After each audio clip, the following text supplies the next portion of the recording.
Hello students, welcome to my YouTube channel Sahaj classes. तो जैसे हम एसटेट पीजीटी केमिस्ट्री के पीवाईक्यू डिस्कस कर रहे हैं, तो वहाँ पे हमारा जो ईयर है वो चल रहा है 2018। जो 19, 20, 21, 22, 23 वो वाले पेपर है हमारे कंप्लीट हो चुके हैं। इस वीडियो में हम डिस्कस करेंगे 2018 वाला जो पेपर है ना, उसके 1 to 20 क्वेश्चन है वो पहले हम वीडियो में डिस्कस करके आ चुके हैं। इस वीडियो में हम इसको कंप्लीट ही कर देंगे क्योंकि 15 अक्टूबर से पहले मुझे ये पीडीएफ है वो प्रोवाइड करवानी है। तो यहाँ पे हमारे पास 2-3 दिन ही बचे हैं उसके लिए। तो यहाँ पे उसके बाद 17 वाला भी रहता है। तो यहाँ पे हम 21 से लेकर 60 पूरे जो 40 के 40 क्वेश्चन है वो यहाँ पे डिस्कस करेंगे। तो देखो, क्वेश्चन 21 में हमसे क्या पूछा गया है। Conversion of glucose into ethyl alcohol is carried out by which of following enzyme. जो ग्लूकोज का कन्वर्जन होता है किसमें, इथाइल अल्कोहल में, वो कौन सी एंजाइम के द्वारा होता है, तो वो होता है जाइमेज के द्वारा। तो हमारा ऑप्शन 3 है वो करेक्ट हो जाएगा क्वेश्चन 21 का। उसके बाद question 22, what weight of copper deposits when 1 Faraday of electricity is passed through cupric salt solution. तो यहाँ पे देखो, ये वाला क्वेश्चन है ना फैराडे लॉ से है और ये क्वेश्चन लगभग हर पेपर में रिपीट होता है। तो इस वाले कॉन्सेप्ट को मैंने अपने चैनल पे डिस्कस किया, तो आप वहां से जाकर देख सकते हो क्योंकि ये वाला कॉन्सेप्ट है ना बहुत बार रिपीट हो रहा है।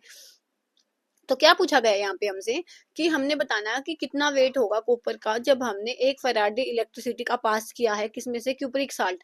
तो क्यूप्रिक साल्ट सॉल्यूशन हम बोलते हैं CuSO4 को। तो यहाँ पे Cu किसके जैसे एग्जिस्ट होता है, Cu2+ के जैसे एग्जिस्ट होता है। और पहले हमें क्या दिया गया है, कॉपर दिया गया है। और इसमें कितना फैराडे इलेक्ट्रिसिटी का पास किया गया है, 1 फैराडे किया गया। इट मीन्स क्या, 1 इलेक्ट्रॉन का यूज हुआ है। सेकंड में क्या हुआ है, कॉपर 2+ में है तो यहाँ पे क्या 2 इलेक्ट्रॉन का यूज हुआ है। तो यहाँ पे हमारे पास जो भी 2 एलिमेंट या मेटल दिए होते हैं उनको हमने लिखना होता है। तो यहाँ पे एक बार कॉपर दिया गया, दोनों बार ही कॉपर है। तो इसका फॉर्मूला क्या होता है फैराडे लॉ से, given mass of element 1 divided by given mass of element 2 is equal to equivalent mass of 1 divided by equivalent mass of element 2। तो given mass देखो यहाँ पे कॉपर का कितना दिया गया है 63.5, और ये वाला हमें निकालना है is equal to equivalent mass क्या होता है, मोलर मास बाई में n फैक्टर। इक्विवेलेंट मास होता है मोलर मास बाई में n फैक्टर। और n फैक्टर हम कैसे निकालते हैं, या तो हम टोटल पॉजिटिव चार्ज काउंट करते हैं या टोटल नेगेटिव चार्ज। अगर वहाँ पे पॉजिटिव नेगेटिव चार्ज हमें नहीं पता तो ये हम यहाँ पे देख सकते हैं कि कितने इलेक्ट्रॉन यूज हुए हैं। तो देखो 1 वाले में कितने इलेक्ट्रॉन है, कॉपर +1 में है और 1 फैराडे यूज हुआ, तो इट मीन 1 इलेक्ट्रॉन यूज हुआ है। और इसका जो मास होता है वो कितना होता है, कॉपर का 63.5, और n फैक्टर कितना है इसके लिए, 1 इलेक्ट्रॉन यूज हुआ डिवाइड बाई 2 के केस में कॉपर किसमें +2 फॉर्म में है तो मास तो सेम ही रहेगा, मोलर मास तो कॉपर का चाहे इसमें लिखो चाहे इसमें, डिवाइड बाई यहाँ पे n फैक्टर कितना हो जाएगा 2। तो 2 हो गया यहाँ से, इससे ये कैंसिल हो गया। और जब आप इसको सोल्व करोगे तो हमारे पास जो वैल्यू आएगी वो आएगी 31.75 ग्राम। ऑप्शन 2 है हमारा करेक्ट हो जाएगा। उसके बाद question 23, the amount of water produced by the combustion of 16 gram of methane is. कितने अमाउंट होगी वाटर की वो प्रोड्यूस होगी किससे, 16 ग्राम ऑफ मीथेन से। या हम यूनिटी मेथड से करते हैं, कैसे, यहाँ पे देखो आपने क्या करना है, कंबशन है ना, यहाँ पे देखो मीथेन की जगह पे लास्ट आगे इथेन भी हो सकता है, प्रोपेन भी हो सकता है, तो उसको लिखो। कंबशन में हमें ऑक्सीजन ऐड करनी होती है और वहां से हमें CO2H2O मिलता है, ये चीज वहां पे फिक्स होती है। सेकेंड स्टेप होता है वो हमें इक्वेशन को बैलेंस करना होता है। तो हमने यहाँ पे इक्वेशन को बैलेंस किया, तो यहाँ पे देखो हमारे पास 12 इसका मास 4 इसका, तो टोटल मास कितना हुआ है यहाँ पे मीथेन का 16 ग्राम ही हुआ है। और यही हमसे पूछा है कि 16 ग्राम से कितना वाटर प्रोड्यूस हुआ है। तो यहाँ पे देखो 2 मोल वाटर के प्रोड्यूस हुए हैं। 1 मोल का मास होता है 18 ग्राम और 2 का है तो 18 × 2 36 ग्राम। तो ऑप्शन 4 है हमारा वो करेक्ट हो जाएगा क्वेश्चन 23 का। उसके बाद question 24, Hall Heroult process is related with the metallurgy of which metal. जो हॉल हेरोल्ट प्रोसेस होता है वो किसकी मेटलर्जी के साथ जुड़ा होता है, तो वो एल्यूमिनियम मेटल की जो मेटलर्जी होती है ना उसके साथ जुड़ा होता है। तो क्वेश्चन 24 ऑप्शन 1 है वो सही हो जाएगा। उसके बाद question 25, 2 liters of an ideal gas at a pressure of 10 atm expand isothermally into vacuum। देखो वैक्यूम जब भी आता है ना तो हमारे पास एक्सटर्नल प्रेशर है वो 0 हो जाता है। यहाँ पे एक्सपेंशन हुआ है आइसोथर्मली। ये वाला केमिकल थर्मोडाइनेमिक्स का आपका क्वेश्चन रहेगा। तो हमें बताना है how much work is done in expansion. तो यहाँ पे कितना वर्क डन है वो यहाँ पे हुआ होगा। तो यहाँ पे देखो हम वर्क डन कैसे लिखते हैं, माइनस में पी डीवी, और यहाँ पे पी क्या होता है, एक्सटर्नल प्रेशर होता है। अब यहाँ पे ये वाली चीज बोली गई है वैक्यूम में, और वैक्यूम में जो हमारा एक्सटर्नल प्रेशर होता है वो 0 हो जाता है। तो ओवरऑल जो हमारा वर्क ही क्या हो जाएगा, 0 हो जाएगा। तो ऑप्शन 4 है वो आपका करेक्ट हो जाएगा क्वेश्चन 25 का। उसके बाद question 26, the strongest reducing agent among the hydride of group 15 elements. देखो रिड्यूसिंग एजेंट का मतलब क्या होता है, जो सामने वाले को रिड्यूस करे। इट मीन्स क्या कि वो उसको H प्लस दे दे, मीन्स क्या कि वो H प्लस इजिली दे देगा, तो वो खुद तो ऑक्सीडाइज हो जाएगा, वहां से उसने H प्लस हटा दिया, वो सामने वाले को देगा तो वो H प्लस एक्सेप्ट करेगा, तो वो रिड्यूस हो जाएगा। एजेंट का काम क्या होता है, दूसरों को कुछ देना, ऐसा ही समझ सकते हो ना। तो रिड्यूसिंग एजेंट क्या कि वो दूसरों को तो रिड्यूस करे और खुद ऑक्सीडाइज हो जाए। तो यहाँ पे जिसका भी नाइट्रोजन और हाइड्रोजन, जितना जो भी यहाँ पे मोलिक्यूल है वो हाइड्रोजन जल्दी से दे देगा, वही सबसे अच्छा रिड्यूसिंग एजेंट होगा, क्योंकि उसका सेल्फ का ऑक्सीडेशन हो जाएगा। तो हमारा कैसे हम यहाँ पे होता है, देखो निखिल पास सब बिंदास, तो ये बी आई होता है ना, इसका साइज बहुत ज्यादा बड़ा होता है और यहाँ से ये एच को इजिली जाने दे देता है। तो सबसे ज्यादा जो रिड्यूसिंग एजेंट होता है वो कौन सा होता है, BiS3 होता है। ऑप्शन 3 हमारा करेक्ट हो जाएगा। उसके बाद question 27, match the list 1 and list 2 with the respect to hybridization of एग्जी। तो हमें हाइब्रिडाइजेशन बतानी। तो देखो ये वाला टॉपिक मैंने अपने चैनल पे इतना अच्छे से एक्सप्लेन किया, अगर एक बार वो वीडियो आप देखोगे ना, स्टीरिक नंबर की हेल्प से हम हाइब्रिडाइजेशन कैसे निकालते हैं, तो इजिली आप उसको कर पाओगे। ये आपका केमिकल बॉन्डिंग क्लास 11th की जो यूनिट है उसका क्वेश्चन रहेगा। तो देखो यहाँ पे हमें मैं ना आपको एक की निकाल के दिखा देती हूँ, बाकी सारी आप अपने आप से निकाल लोगे। तो हमारे पास स्टीरिक नंबर का फॉर्मूला क्या होता है, 1/2। यहाँ पे होते हैं valence electron on central atom plus में, जितने भी मोनोवैलेंट एटम होते हैं जिसकी वैलेंसी 1 होती है, मोस्ट कॉमनली यहाँ पे हाइड्रोजन होती है, या तो जितने भी हेलोजन होते हैं वो होते हैं। उसके बाद यहाँ पे अगर नेगेटिव चार्ज है तो हमें उसको जोड़ना है, और यहाँ पे पॉजिटिव चार्ज है तो हमें उसको घटाना है। तो यहाँ पे देखो मैं एक की दिखा देती हूँ आपको, इसको दिखाती हूँ, थर्ड की दिखाते हैं हम, यहाँ पे XgO F4 की। तो यहाँ पे 1/2 आएगा पहले, और Xg क्या है, एक नोबल गैस है, तो इसके वैलेंस इलेक्ट्रॉन कितने होते हैं, 8, प्लस में यहाँ पे ऑक्सीजन है वो उसकी वैलेंसी 2 होती है, तो वो डाईवैलेंट होता है। तो मोनोवैलेंट कितने हैं, यहाँ पे 4 है, ना कोई पॉजिटिव चार्ज है ना कोई नेगेटिव चार्ज है, तो 12/2 ये हो जाएगा 6। 6 के लिए हाइब्रिडाइजेशन हमारे पास क्या होगी, sp3d2। तो यहाँ पे थर्ड का क्या आएगा, ए आएगा। तो थर्ड का ए आएगा हमारे पास, इसमें है और इसमें है, तो हमारा ऑप्शन 3 है ना वो सही है। बाकी आप निकाल के देखना, ये वाला टॉपिक मैंने अपने चैनल पे एक्सप्लेन किया हुआ है, और PYQ में भी बहुत बार आ चुका है, तो वहां भी मैंने सारे निकाल के दिए दिखाए हैं। यहाँ पे एक की जगह थी तो मैंने एक को निकाल के दिखा दिया। उसके बाद question 28, which of following is an example of solid solution. यहाँ से सॉलिड सॉल्यूशन का एग्जांपल क्या होगा, तो यहाँ पे देखो सॉलिड में क्या होगी, दोनों चीजें सॉलिड होनी चाहिए तभी वो सॉलिड सॉल्यूशन बनेगा। कैम्फर इन नाइट्रोजन गैस, तो नाइट्रोजन हमारे पास गैस है। Glucose dissolve in water, water हमारे पास लिक्विड है। Amalgam of mercury with sodium, देखो सोडियम भी सॉलिड फॉर्म में होता है, एमलगम होता है जो मरकरी का वो भी सॉलिड ही फॉर्म में होता है। तो ऑप्शन 3 हमारा करेक्ट हो जाएगा। यहाँ पे नाइट्रोजन गैस है, ऐसे करके आप कर सकते थे इसको। उसके बाद question 29, the element Z is equal to 119 119 would be placed in which family of periodic table. अगर हमारे पास एक एलिमेंट का एटॉमिक नंबर है वो 119 है, तो वो पीरियडिक टेबल में कहाँ पे जाएगा। देखो हमारी पीरियडिक टेबल में 118 एलिमेंट होते हैं, वहीं 118 एलिमेंट होते हैं, और यहाँ पे ये हमारा 18th ग्रुप होता है। अब जब हमने इसमें एक इलेक्ट्रॉन ऐड किया ना, तो वो किस में जाएगा, वो सबसे पहले वाले ग्रुप में जाएगा, तो ग्रुप 1 में जाएगा वो। अगर हमने यहाँ पे 119 हुआ तो वो ग्रुप 1 में जाएगा, और अगर वो 120 हुआ तो वो ग्रुप 2 में जाएगा। यहाँ पे कई बार 119 दे देते हैं, कई बार 120 दे देते हैं, तो वो आपने ध्यान रखना है, ठीक है।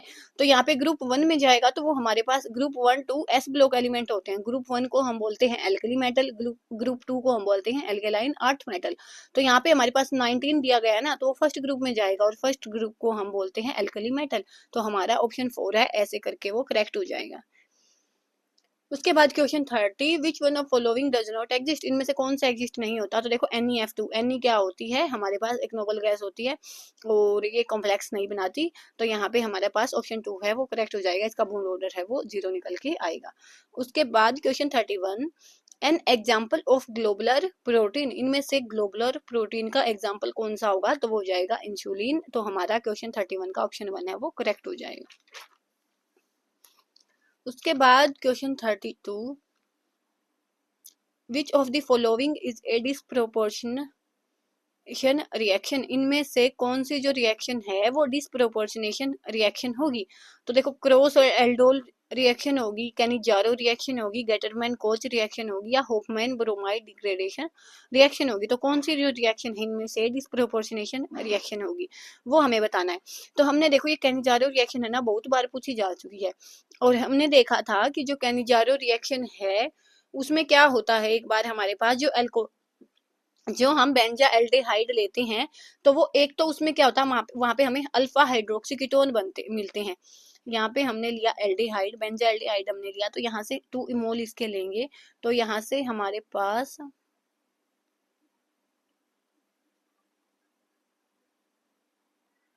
यहाँ पे हमें ये मिलता है अल्फा पे हाइड्रोक्सी और ये कीटोन मिलता है, ठीक है।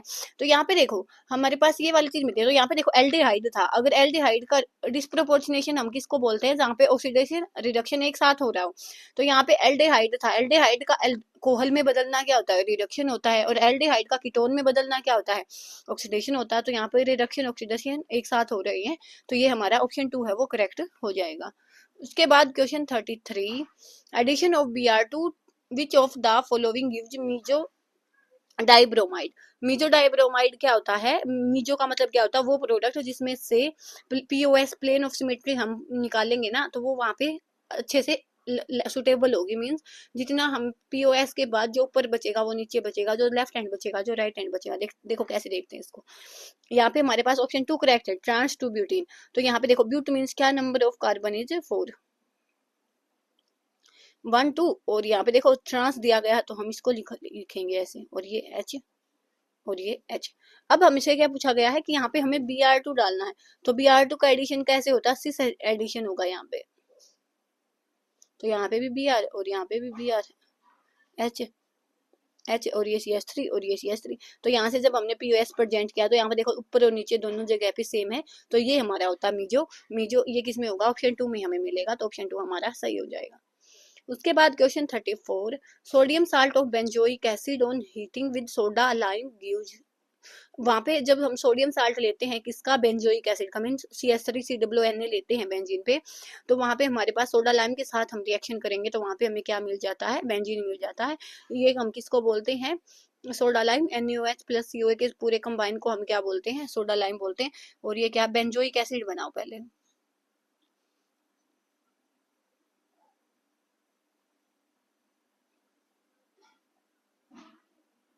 ऐसे होता है, यहाँ पे सोडियम साल्ट दिया गया है तो ये ऐसे हो जाएगा।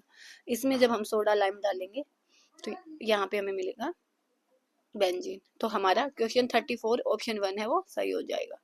क्वेश्चन 35 में हमसे क्या पूछा गया है, give name the alkene which on ozonolysis gives acetone. इनमें से कौन सी ऐसी एल्कीन होगी जो हमें ओजोलाइसिस पर एसीटोन देगी। तो यहाँ पर देखो हमारे पास, मैं 1 बाय 1 आपको सारे सोल्व करके दिखाऊं। तो ब्यूट 2 इन, ब्यूट मैंने नंबर ऑफ कार्बन कितनी होंगी, 4 होंगी, और 1 2 पोजिशन पे इन होगा।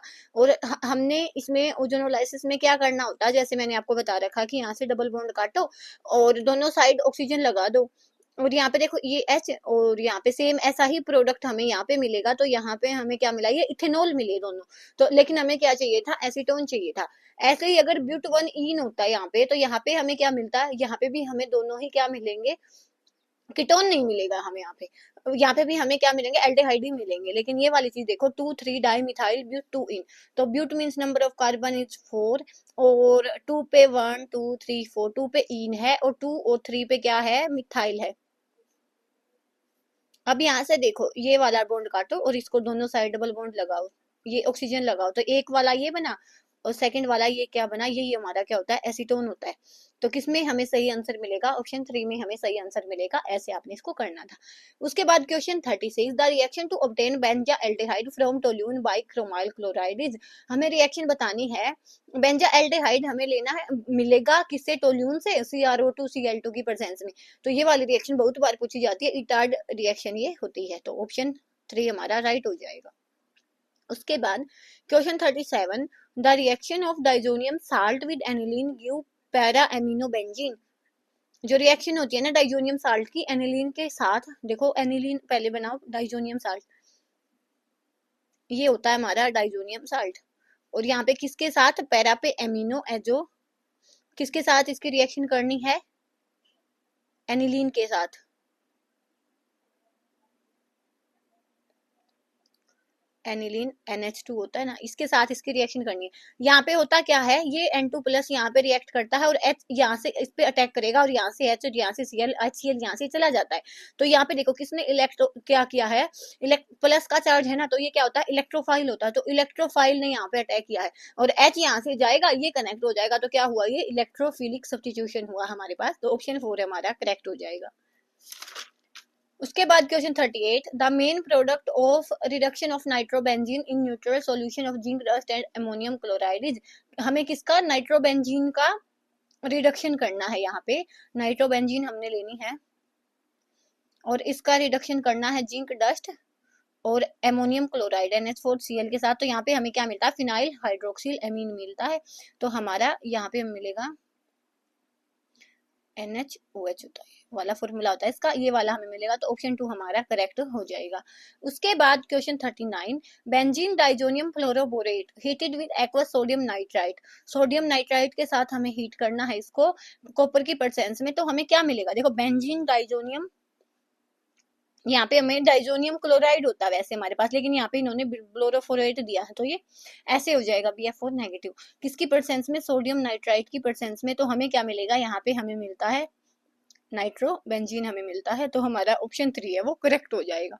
उसके बाद question 40, potassium salt of phthalimide on heating with alkyl halide gives N alkyl phthalimide, it is an example of following reaction. तो ये किसका एग्जांपल होगा, तो यहाँ पे देखो हमें क्या दिया है, थैलिमाइड, पोटासियम साल्ट लेना है थैलिमाइड का। तो थैलिमाइड क्या होता है, यहाँ पे देखो एमाइड होना है, यहाँ पे C डबल बॉन्ड हो और यहाँ पे होता है C डबल बॉन्ड हो और N नेगेटिव और K प्लस, क्योंकि पोटासियम का साल्ट दिया गया और यहाँ पे हमने लिया एल्काइल हैलाइड लिया। तो यहाँ पे देखो, यहाँ पे क्या होता है, KCl तो चला जाता है और ये नेगेटिव साइन है ना, इसका यहाँ पे अटैक होता है और यहाँ पे अटैक होने की वजह से और ये Cl को यहाँ से भेज देता है। तो मतलब न्यूक्लियोफाइल आया है और Cl को सब्स्टिट्यूट करके यहाँ पे K+ को यहाँ से हटा के और ये R है यहाँ पे लगा है। तो क्या हुआ है, न्यूक्लियोफिलिक सब्स्टिट्यूशन हुआ है। तो ऑप्शन 1 हमारा करेक्ट हो जाएगा क्वेश्चन 40 का। उसके बाद question 41, the double bond in C2 consist both sigma bond, both pi bond, one sigma and one pi bond, both coordinate bond। तो जो C2 होता है ना, वैसे तो हमने बोला था कि जब भी कोई मॉलिक्यूल हम बनाएंगे तो वहां पे सिग्मा बॉन्ड सबसे पहले बनेगा, उसके बाद वहां पे पाई बॉन्ड बनता है। लेकिन यहाँ पे C2 के केस में एक्सेप्शन होता है कि दोनों ही बॉन्ड इसमें क्या होते हैं, पाई बॉन्ड होते हैं। तो ऑप्शन 2 हमारा करेक्ट हो जाएगा। उसके बाद question 42, the correct order of energy of 2s orbital of following is. 2s orbitals की एनर्जी हमें बतानी है। तो ये वाला आपका क्लास 11 की स्ट्रक्चर ऑफ एटम है ना, उस यूनिट से फॉर्मूला लिया गया है। एनर्जी क्या होती है, -13.6 Z²/n²। वैसे तो यहाँ से हमें दिखेगा कि एनर्जी है वो एटॉमिक नंबर के डायरेक्टली प्रोपोर्शनल है, लेकिन यहाँ पे नेगेटिव का साइन है। नेगेटिव का साइन मीन्स क्या, कि जितनी जेड की वैल्यू बड़ी होगी उतनी ही एनर्जी कम होगी और जितनी जेड की वैल्यू कम होगी उतनी एनर्जी ज्यादा होगी। तो हमें एटॉमिक नंबर देखना है, जिसका छोटा एटॉमिक नंबर उसकी एनर्जी सबसे ज्यादा। तो यहाँ पे देखो हाइड्रोजन का एटॉमिक नंबर है वो सबसे छोटा होता है, उसके बाद लिथियम, उसके बाद सोडियम, उसके बाद पोटासियम। तो ऑप्शन 2 हमारा करेक्ट हो जाएगा। उसके बाद question 43, which of following is strongest base. इनमें से सबसे ज्यादा स्ट्रॉन्ग बेस कौन सा होता है, डाई इथाइल एमाइन होता है, ट्राई इथाइल एमाइन होता है, अमोनिया एनिलीन, कौन सा होता है। तो देखो बेसिसिटी अगर आपने बतानी है तो वहां पे डोनेशन होगा। डोनेशन किसका, लोन पेयर्स का। तो यहाँ पे ये वाला क्वेश्चन पहले बहुत बार रिपीट हो चुका है, 19 में, 20 में, 21 में, इनमें। तो यहाँ पे देखो इसमें डाई मिथाइल है, मीन्स 2 ग्रुप हैं यहाँ पे इलेक्ट्रॉन डेंसिटी को बढ़ाने वाले। यहाँ पे ट्राई इथाइल एमीन है, मीन्स क्या, N है और इस पे 3 इथाइल ग्रुप लगे हुए हैं। तो ये जो तीनों इथाइल ग्रुप हैं ये इसकी इलेक्ट्रॉन डेंसिटी को बढ़ाएंगे। जितनी ज्यादा यहाँ पे इलेक्ट्रॉन डेंसिटी होगी उतना ही ज्यादा वहां पे क्या होगा, डोनेशन होगा। इट मीन्स उतना ही ज्यादा स्ट्रॉन्ग वो बेस होगा। तो क्वेश्चन 43 ऑप्शन 2 है वो सही हो जाएगा। उसके बाद question 44, which of following has lowest enthalpy of atomization. सबसे कम एंथैल्पी किसकी होगी एटोमाइजेशन की। देखो जो एटम जो आपस में एटोमाइजेशन ही नहीं बनाएगा ना, तो उसकी सबसे कम होगी। तो जिंक के पास हमारी फुल्ली फील्ड शेल होती है, तो ये एटोमाइजेशन की जो एंथैल्पी होती है इसकी सबसे कम होती है। तो क्वेश्चन 44 ऑप्शन 1 आपका सही हो जाएगा। उसके बाद question 45, which of following is incorrect for cameos option. इनमें से कौन सा कैमियोस ऑप्शन के लिए इनकरेक्ट होता है। एक होता फिजियोप्शन, एक होता कैमियो। ऑप्शन। तो यहाँ पे देखो it is highly specific in nature, ये बात सही है कि वो स्पेसिफिक होता है। उसके बाद it result into multilayer, multilayer होता है ना वो फिजी ऑप्शन होता है, केमी ऑप्शन नहीं होता। तो ऑप्शन 2 हमारा गलत है और इनकरेक्ट ही हमसे पूछा था, तो ऑप्शन 2 हमारा सही हो जाएगा। It is caused by chemical bond formation, यहाँ पे केमिकल बॉन्ड बनता, सही बात है। It is irreversible, chemical bond बनेगा तो वो प्रोसेस क्या होते हैं, इरिवर्सिबल होते हैं नेचर में। उसके बाद question 46, with dilution the molar conductivity of solution. यहाँ पे देखो क्या पूछा हमें, मोलर कंडक्टिविटी पूछा है, डाइल्यूशन के साथ कैसे वेरी करेगी। तो डाइल्यूशन हम करेंगे जब, तो मान लिया हमारे पास 100 मॉलिक्यूल है। कंडक्टिविटी का मतलब क्या है, मूवमेंट ऑफ आयंस। अब यहाँ पे हमारे पास इतने स्पेस में 100 मॉलिक्यूल है। डाइल्यूशन मीन्स हमने पानी ऐड किया, इतना हमारे पास पानी हो गया, लिक्विड हो गया, मॉलिक्यूल अब भी 100 ही है। तो यहाँ पे अगर मॉलिक्यूल 100 है तो उनको ज्यादा स्पेस मिलेगा, तो उनकी मूवमेंट है वो और ज्यादा होगी, और ज्यादा मूवमेंट होगी तो उनकी जो कंडक्टिविटी है वो क्या होगी, इंक्रीज होगी डाइल्यूशन के साथ। तो क्वेश्चन 46 ऑप्शन 1 है वो आपका सही हो जाएगा। उसके बाद question 47, in which of following delta G naught is correctly related to E naught cell, इनमें से कौन किस में जो डेल्टा जी नोट है वो सही से, मतलब ई नोट सेल का फॉर्मूला हमने बताना है, डेल्टा जी नोट दोनों के साथ जो रिलेशन दिखाएगा। तो ये होता है नेफ ई नोट शेल, तो डेल्टा जी किसके इक्वल होता है, एन माइनस में n F E naught cell. तो ऑप्शन 4 है हमारा वो करेक्ट हो जाएगा क्वेश्चन 47 का। उसके बाद question 48, the flocculating power of which of following is highest for coagulation of Al2O3 dot XH2O sol. तो हमें बतानी है फ्लोकुलेटिंग पावर। अगर हमारे पास यहाँ पे पॉजिटिव चार्ज स्पीसीज है तो हम नेगेटिव देखते हैं, यहाँ पे नेगेटिव है तो पॉजिटिव देखेंगे। जब देखो एल्यूमिनियम होता है वो +3 में होता है, मीन्स यहाँ पे क्या है, पॉजिटिव चार्ज। तो कोएगुलेशन के लिए इसको क्या चाहिए होगा, नेगेटिव चार्ज चाहिए होगा। तो देखो यहाँ पे नेगेटिव चार्ज ढूंढो, यहाँ पे पॉजिटिव है ये नहीं होगा, यहाँ पे पॉजिटिव ये नहीं होगा, यहाँ पे 2 नेगेटिव चार्ज है, यहाँ पे 4 नेगेटिव है। तो जितना ज्यादा नेगेटिव चार्ज होगा उतनी ही ज्यादा उसकी फ्लोकुलेटिंग पावर होगी। तो ऑप्शन 3 हमारा करेक्ट हो जाएगा। और यहाँ पे नेगेटिव होता तो फिर हम पॉजिटिव वाले को चेक करते हैं। उसके बाद question 49, the correct order of increasing bond dissociation enthalpy among the flowing. यहाँ पे हमें बताना है कि सबसे ज्यादा जो बॉन्ड डिसोसिएशन एंथैल्पी होगी इन सब में किसकी होगी। तो देखो यहाँ पे है ना, बॉन्ड डिसोसिएशन एंथैल्पी है, आपको लगेगा कि जैसे हम डाउन द ग्रुप जाएंगे, ये बात सही है कि जैसे हम डाउन द ग्रुप जाएंगे तो FClBrI ऐसे होता है। तो जैसे ही हम डाउन द ग्रुप जाएंगे तो साइज बड़ा होने की वजह से बॉन्ड है वो वीक होगा, बॉन्ड वीक है तो वो इजिली टूटेगा, इजिली टूटेगा तो वहां पे डिसोसिएशन एंथैल्पी कम होगी। लेकिन यहाँ पे इन दोनों में क्या हो जाता है, इन दोनों में फ्लोरीन है, उस पे FF ऐसे होता है ना, तो इलेक्ट्रॉन डेंसिटी की वजह से यहाँ पे इलेक्ट्रॉनिक रिपल्शन होता है। इलेक्ट्रॉनिक रिपल्शन होने की वजह से ये बॉन्ड है वो वीक हो जाता है, वो जल्दी टूट जाता है। तो यहाँ पे इन दोनों में थोड़ा सा वेरी होता है, तो इसको आपने याद रखना है। F2 ज्यादा नहीं होता, Cl2 इससे ज्यादा हो जाता है, क्योंकि यहाँ पे लोन पेयर की वजह से रिपल्शन होता है। तो इसलिए देखो Cl पहले आएगा, F2 पीछे आएगा, बाकी जो चीजें हैं वो सेम है। यहाँ पे साइज बड़ा है, बॉन्ड वीक होगा, तो थोड़ा सा बॉन्ड देने, थोड़ी सी एनर्जी देने पे बॉन्ड डिसोसिएट हो जाएगा। ऐसे हमने इसको करना था। उसके बाद question 50, the outer electronic configuration of niobium is. तो देखो नियोबियम किसके नीचे आता है, विनोबिता। अगर हम इसके अकॉर्डिंग देखें, इसका जो कॉन्फ़िगरेशन होता है हमारे पास होता है आर्गन 4d3 और 4s2 ये होता है। तो इसके अकॉर्डिंग हमारे पास ये हम मानते हैं यहाँ पे 5d, यहाँ पे हमारे पास ये होता है, लेकिन यहाँ पे होता है 3d। हाँ, और यहाँ पे अगर हमारे पास 4d3 होना था तो ऐसे करके हम इसको ये लगा देंगे, लेकिन ये नहीं होता। जो चीजें एक्सेप्शनल होती है उनको आपने याद करना है, ऐसा ही पैलेडियम का होता है। तो यहाँ पे ऑप्शन 1 हमारा करेक्ट हो जाएगा, ऐसे आपने इसको करना था। उसके बाद question 51, Carius method is use for estimation of which element. जो कैरियस मेथड होता है वो किसके एस्टिमेशन के लिए यूज होता है, हेलोजेंस के लिए। तो हमारा क्वेश्चन 51 का ऑप्शन 1 है वो सही हो जाएगा। उसके बाद question 52, which of following detergent is used in hair conditioner. Air conditioner में कौन सा डिटर्जेंट यूज होता है, सेट्राइल मिथाइल अमोनियम ब्रोमाइड। तो ऑप्शन 1 है हमारा वो करेक्ट हो जाएगा। उसके बाद question 53, the stepwise and overall stability constant of coordination compound are related as. ये वाला क्वेश्चन आपका कोऑर्डिनेशन कंपाउंड यूनिट से रहेगा। तो क्या है इस क्वेश्चन में हमारे पास कि जो कॉम्प्लेक्स ये होते हैं ना, स्टेप वाइज कांस्टेंट होते हैं, उनकी जो मल्टीप्लीकेशन होती है वो किसके इक्वल होती है, ओवरऑल कांस्टेंट के इक्वल होती है। तो हमारे पास ऑप्शन 2 करके करेक्ट हो जाएगा। इनको हमने मल्टीप्लाई करना है, एडिशन नहीं होगा, सब्सट्रैक्शन नहीं होगा, डिवीजन भी नहीं होता। उसके बाद क्वेश्चन 54, द आइसोओक्टेन इज। इनमें से आइसोओक्टेन क्या होगा। तो पहले आइसोओक्टेन का आपको पता होना चाहिए कैसे बनाते हैं। यहाँ पे देखो 8 कार्बन होती हैं और आइसो मीन्स यहाँ पे ये वाला ग्रुप होता है, ये ऐसे होता है। तो इसकी नेमिंग देंगे हम, तो 1 2 3 4 5। तो हमारे पास क्या है, 2 पे तो 2 मिथाइल है, तो 2 2 डाइमिथाइल और एक 4 पे मिथाइल है, तो 2 2 4 ट्राई मिथाइल, और कितनी कार्बन है, 1 2 3 4 5 पेंट है, तो पेंटेन। तो क्वेश्चन 54 का ऑप्शन 3 ऐसे करके हमारा सही हो जाएगा। उसके बाद question 55, the thermal cyclization of trans trans 2 4 hexadiene gives, यहाँ पे हमें साइक्लाइजेशन किसका करना है, ट्रांस ट्रांस 2 4 हेक्साडाइन। तो इसको बना, पहले ये वाला क्वेश्चन है ना आपका पेरिसाइक्लिक का है। यहाँ पे ट्रांस ट्रांस जब होता है ना, तो जब भी हमारे पास ट्रांस ट्रांस हो या तो सिस सिस हो, तो हम उसको लिखते हैं सिस। तो ये दोनों हमारे पास क्या हुए, सिस हुए, ओवरऑल क्या हुआ हमारे पास, सिस हुआ। अब यहाँ पे क्या होता है, साइक्लाइजेशन होता है ना, तो ऐसे करके होता है, ये वाला बॉन्ड यहाँ पे, और ये रिंग क्लोज हो जाती है।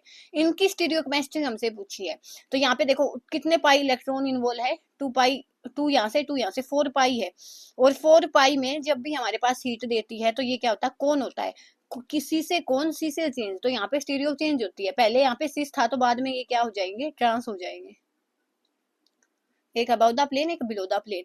तो हमारे पास जो ऑप्शन 1 है वही सही होगा कि ओनली ट्रांस 3 4 डाइमिथाइल साइक्लोब्यूटेन को, जो ट्रांस है 3 4 यहाँ पे 1 2 3 4, जो डाइमिथाइल साइक्लोब्यूटेन है वही सही होगा। तो क्वेश्चन 55 ऑप्शन 1 है वो आपका सही हो जाएगा। उसके बाद question 56, the highest intermolecular force of attraction is found in which of following polymer, इनमें से हाईएस्ट जो इंटरमोलिकुलर फोर्स है कौन से पॉलीमर में यूज होता है, तो वो होता है हमारा नाइलॉन 6 में। जो सबसे ज्यादा फोर्स ऑफ अट्रैक्शन है वो कौन से पॉलीमर में मिलता है, नाइलॉन 6 में। उसके बाद क्वेश्चन 57, जब हमारे पास when an aryl halide is treated with strong basic amide, ये हमारे पास एराइल हैलाइड है, वो किसके साथ, हमने किसके साथ, स्ट्रॉन्ग बेस के साथ यूज करना। जब हमारे पास स्ट्रॉन्ग बेस यहाँ पे होगा, लिक्विड एमोनिया, लिक्विड एमोनिया है, लिक्विड एमोनिया एक बहुत ज्यादा स्ट्रॉन्ग बेस होता है, तो वो किस में चेंज हो जाता है, एनिलीन में चेंज हो जाता है, ये तो इन्होंने बताया है। हमें बताना है इंटरमीडिएट क्या होगा, यहाँ पे बीच में क्या बना होगा।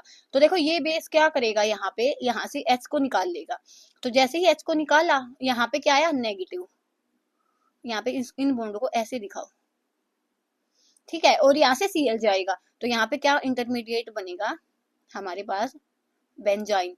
तो बेंजाइन है हमारा ऑप्शन 1 वो करेक्ट हो जाएगा। उसके बाद question 58, the major contributor to global warming, सबसे ज्यादा जो कंट्रीब्यूटर होता है ग्लोबल वार्मिंग में वो क्या होता है, CO2 होता है, कार्बन डाइऑक्साइड होता है। उसके बाद question 59, the number of unpaired electron in the square planar complex, तो देखो स्केयर प्लानर कॉम्प्लेक्स होते हैं ना वो डायमैग्नेटिक होते हैं, जहां भी आपको स्केयर प्लानर कॉम्प्लेक्स दिखे वहां पे सीधा डायमैग्नेटिक लगा दिया करो, और डायमैग्नेटिक का मतलब क्या है कि वहां पे कोई भी अनपेयर्ड इलेक्ट्रॉन नहीं है, तो ऑप्शन 1 हमारा करेक्ट हो जाएगा। उसके बाद question 60, deficiency of which vitamin causes increased fragility of RBCs and muscular weakness, कौन सा विटामिन है जिसकी कमी की वजह से हमें क्या होती है, मस्कुलर है वो वीकनेस हो जाती है, ठीक है, वहां से ये वाला विटामिन कौन सा होता है, तो विटामिन ई होता है, तो ऑप्शन 2 हमारा करेक्ट हो जाएगा। ऐसे करके जो हमारा पेपर है 2018 वो भी कंप्लीट होता है। नेक्स्ट वीडियो में हम डिस्कस करेंगे पेपर 2017। तब तक के लिए धन्यवाद, thanks for watching my video.